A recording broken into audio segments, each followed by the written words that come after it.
कि मंत्र शास्त्री कहा करते हैं ये मंत्र को जगाना चाहिए।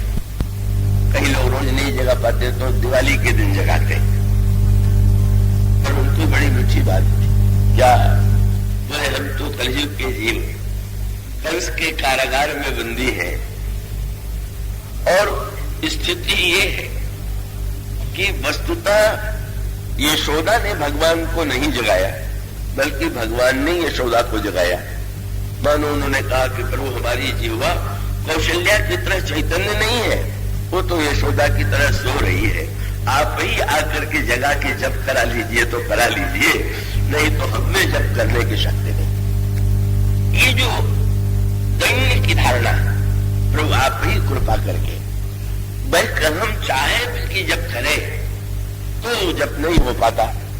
जब वह अन्य वस्तुओं में सक्रिय हो जाती है, चलती रहती है, पर प्रभु का नाम, और वो दूसरों को भी कह दे रहा सरल है, गोस्वामी ने तो कह दिया एक ही एक सिखावत जपत न आप तुलसी राम प्रेम कर बालक पाप। और जब वो कहते हैं यशोदा माने आप जगाइए, जो सो रहा है उस जीवा को जगाइए, उस पर आप आकर के आरूढ़ हो जाइए, और इस तरह से मानो यही कहते हैं कि भाई वहां तक तो हम इनको कृष्ण बलराम ही रहने देंगे, वहां तक अयोध्या तक हम राम लक्ष्मण के रूप में इन्हें नहीं देंगे।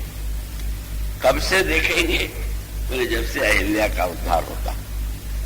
और इसका अभिप्राय है अहिल्या प्रभु के चरित्र में कृपा का जो सर्वप्रथम दिव्य दर्शन हुआ वो तो अहिल्या उद्धार से ही हुआ।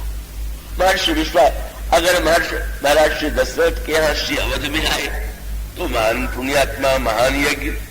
अगर महर्षि विश्वामित्र के आश्रम में आए तो महामुनि यज्ञ के लिए ही आए, और अगर वो जनकपुर की ओर चले तो महाराज जनक भी बड़े ज्ञानी। किंतु आनंद तो तब आया गोस्वामी जी को, उन्होंने कहा हमारे नाम भगवान की जो रामायण है वो तो यहीं से शुरू हो, और वो ये है, उन्होंने ये कहा कि ये अहिल्या जो है ये मानो हमारी जो कुमति है, बुद्धि जो है वो अहिल्या बन गई। गोस्वामी जी बुद्धि की तुलना अहिल्या से करते हैं। अहिल्या की कथा आप सब पढ़ते हैं।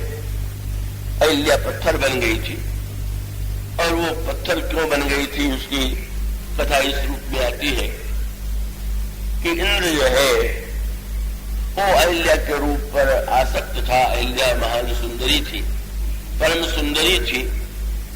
जब ब्रह्मा ने अहिल्या का निर्माण किया तो इंद्र को यही लगा था कि इतनी महानतम सुंदरी जो ब्रह्मांड में अद्वितीय है, उस अहिल्या का को तो ब्रह्मा हमारे स्वर्गलोक के लिए ही देंगे। किंतु ब्रह्मा ने महर्षि गौतम को वह अहिल्या अर्पित कर दी। किंतु इंद्र के मन में जो लालसा थी, उस लालसा का परिणाम ये हुआ कि उसने एक रात्रि में प्रातः काल होने से ही पहले भ्रम उत्पन्न कर दिया कि प्रातः काल हो गया।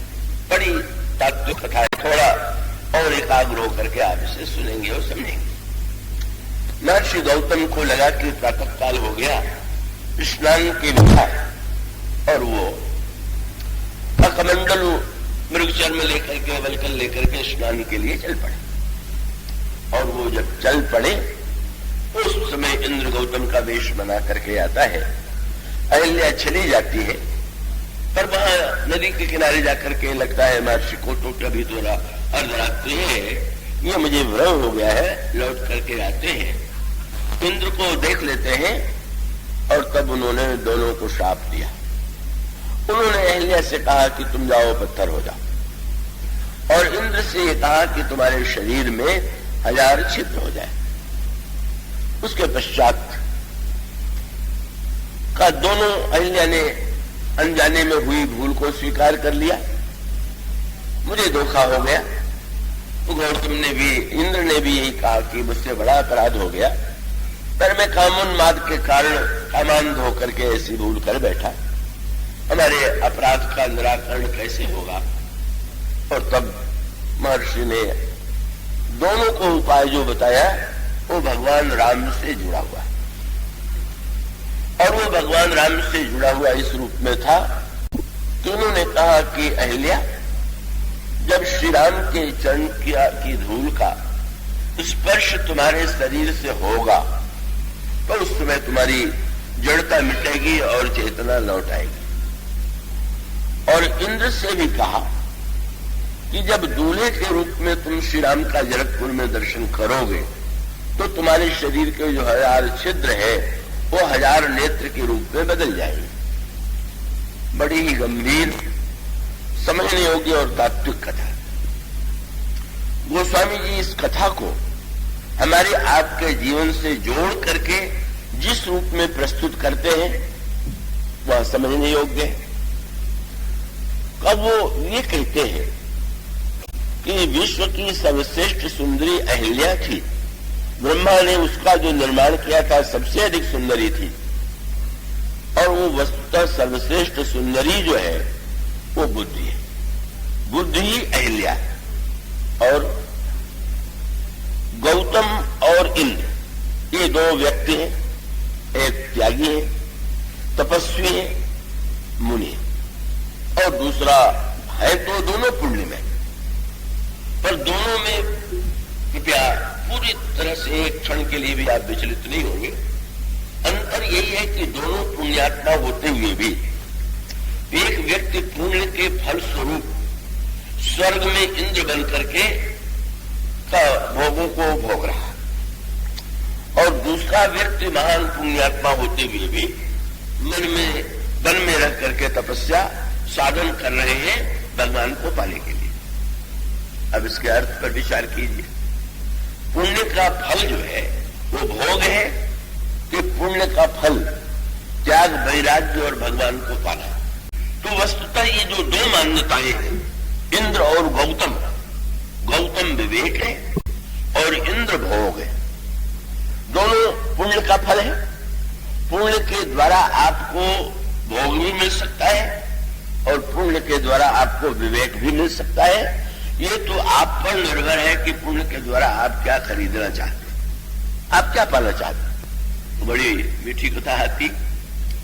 महाराज श्री दिलीप, ये जो भगवान श्री राम महाराज श्री दशरथ के पुत्र हैं, दशरथ जी अज के पुत्र हैं, अज रघु के पुत्र हैं, रघु के पिता दिलीप।